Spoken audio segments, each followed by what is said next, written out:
Mga kapuso, arestado ang 7 Tsinong nag-iimbak ng mga toxic waste mula sa mga baterya ng mga sasakyan at e-bike sa San Simon, Pampanga. Bukod sa nakalalason, masama rin ang mga ito sa kalikasan. Narito ang aking pagtutok. Patong-patong na reklamo ang nakarating sa PNP CIDG, kaya sinalakay ang mga warehouse na ito sa San Simon, Pampanga. Ang tumambad sa mga operatiba. May nangyayari nga na illegal na pagtutunaw ng mga material ito. Matataas ang pader, may gate, at sa katotohanan nga may may gwardiya pa. So hindi basta-basta nakakapasok ang ating mga operatiba.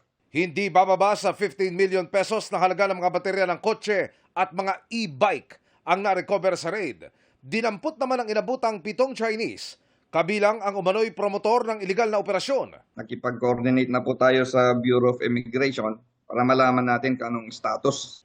Sa investigasyon, yung chemical element na lead ang pinuntirya ng grupo sa mga baterya na kanila rin daw mabilis na naibebenta. Lubhang delikado dahil bukod sa posibleng maging sanhi ng pagsabog o sunog, may masama rin itong epekto sa kalusugan ng tao pati sa kalikasan.